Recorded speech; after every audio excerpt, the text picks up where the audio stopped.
বন্ধুরা, আমাদের সাথে এরকম বহুবার হয় যে যখন কিছু সংখ্যক মানুষ বা কোনো একটি নির্দিষ্ট মানুষ দিনের পর দিন আমাদেরকে অপমান করতে থাকে বা ছোট করতে থাকে, এই কারণে আমাদের মনে অত্যন্ত দুঃখও হয়। এরকম মানুষদের বারবার বোঝানো সত্ত্বেও এরা প্রতিনিয়ত আমাদেরকে ছোট করতে থাকে, নিচু দেখাতে থাকে। এরকম সময় আমরা বুঝে উঠতে পারি না যে কি করে এদের চুপ করাবো। অনেকে বলে যে চুপ করে থাকাই হলো সবথেকে বড় যোগ্য জবাব, কিন্তু এটা কি 100% সঠিক? একদমই নয়। ভগবান শ্রীকৃষ্ণ এরকমটা আমাদের কখনোই শেখাননি। এবং কেউ যদি প্রতিনিয়ত আমাদেরকে অপমান করতে থাকে, আমাদেরকে নিচু দেখাতে থাকে, তাহলে আমাদের কি করা উচিত সেই বিষয়ে ভগবান শ্রীকৃষ্ণ আমাদেরকে বুঝিয়েছেন। ভগবান শ্রীকৃষ্ণের এই উপায়টি যদি আমরা মেনে চলতে পারি, তাহলে আমরা অবশ্যই সেই সব মানুষদের মুখ বন্ধ করে দিতে পারবো যারা আমাদেরকে প্রতিনিয়ত অপমান বা নিচু দেখানোর চেষ্টা করে। অফিসে, বাড়িতে, সমাজে বিভিন্ন জায়গায় আমাদেরকে এরকম অপমানের সম্মুখীন হতে হয়। অনেকের তো এরকম অবস্থা হয় যে তারা মানসিক রোগে আক্রান্ত হয়ে পড়ে।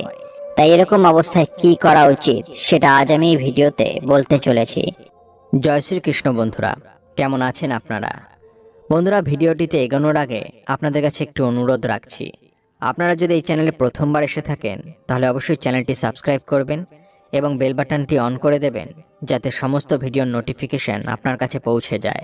ভিডিওটি দেখে যদি ভালো লাগে তাহলে অবশ্যই একটি লাইক করবেন এবং সবাইকে শেয়ার করবেন যাতে তারাও ভিডিওটি দেখে উপকৃত হয়, এবং কমেন্টে জয় শ্রীকৃষ্ণ লিখতে ভুলবেন না। এবার চলুন ভিডিওটি শুরু করা যাক। বন্ধুরা, আপনারা নিশ্চয়ই শিশুপাল ও শ্রীকৃষ্ণের কাহিনীটি জানেন। শিশুপাল শ্রীকৃষ্ণের পিসির ছেলে ছিল।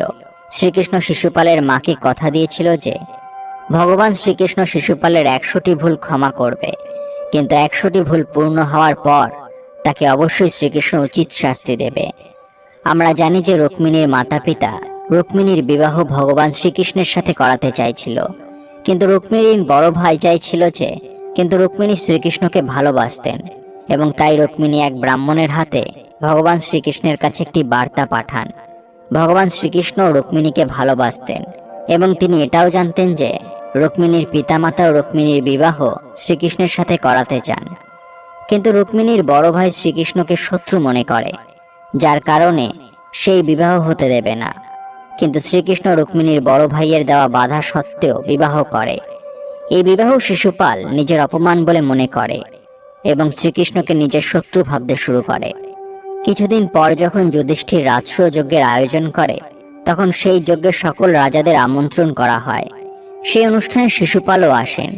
যখন সেই যজ্ঞে দেবতাদের জায়গায় ভগবান শ্রীকৃষ্ণের সম্মান ও পূজা করতে দেখেন, তখন শিশুপাল অত্যন্ত রেগে যান এবং সে শ্রীকৃষ্ণকে অপমানজনক কথা বলতে শুরু করে। যজ্ঞে উপস্থিত সকলেই শিশুপালকে অনেক বোঝানোর চেষ্টা করে, কিন্তু সে কিছুতেই মানে না। অর্জুন, ভীষ্ম শিশুপালকে মারার জন্য উদ্যত হয়, কিন্তু ভগবান শ্রীকৃষ্ণ ওনাদেরকে আটকে দেন।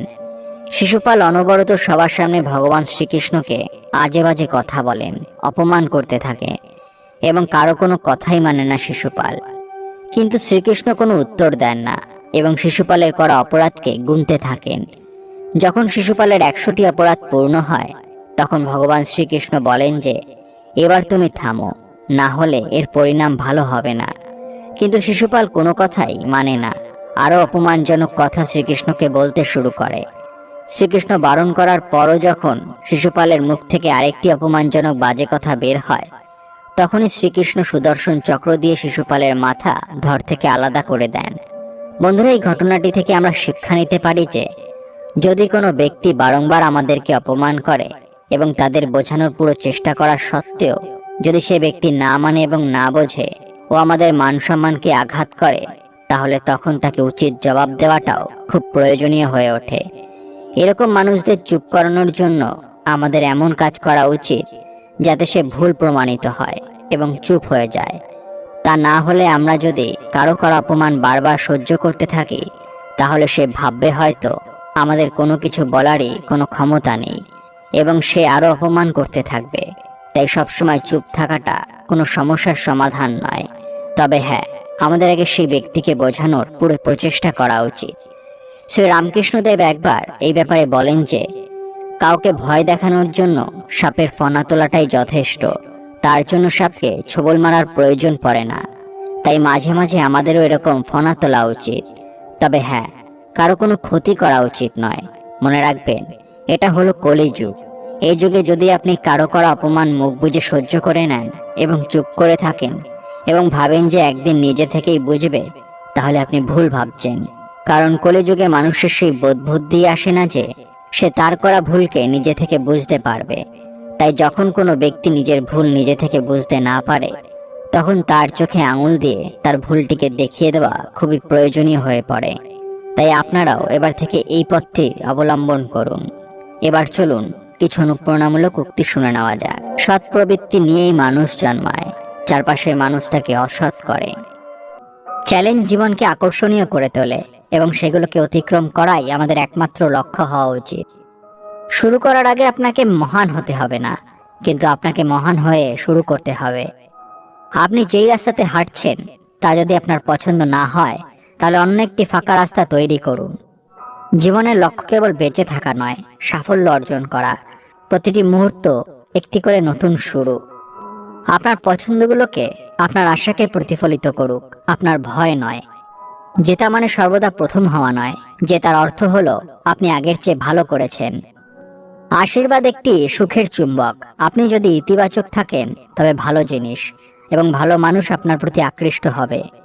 মানুষ খুবই কমই সফল হয় যদি না তারা যা করছে তাতে আনন্দ পায়। ভুল না করলে শেখা যায় না। যে ব্যক্তি কখনো ভুল করেনি সে কখনো নতুন কিছু শেখেনি। জীবনে কখনো কোনো কিছু নিয়ে অনুশোচনা করা উচিত নয়। যদি এটা ভালো হয় তবে এটা দুর্দান্ত, আর যদি এটা খারাপ হয় তাহলে এটা অভিজ্ঞতা। একটি ছোট ইতিবাচক চিন্তা আপনার পুরো দিন বদলে দিতে পারে। আপনি যদি ইতিবাচক হন তাহলে আপনি বাধার পরিবর্তে সুযোগগুলো দেখতে পাবেন। নেতিবাচক জিনিসগুলোকে ফোকাস করবেন না, ইতিবাচকের দিকে মনোযোগ দিন, এতে সমৃদ্ধ হবেন। নিজেকে ইতিবাচক ব্যক্তিদের দ্বারা চারিদিকে ঘিরে রাখুন, তাহলে আপনিও একজন ইতিবাচক ব্যক্তি হয়ে যাবেন। আপনি যে ফসল কাটছেন তা দিয়ে প্রতিদিন বিচার করবেন না, আপনি যে বীজ রোপণ করছেন তার দ্বারা বিচার করবেন। বন্ধুরা, ভিডিওটি দেখে যদি ভালো লাগে তাহলে অবশ্যই একটি লাইক করুন এবং সবাইকে শেয়ার করুন যাতে তারাও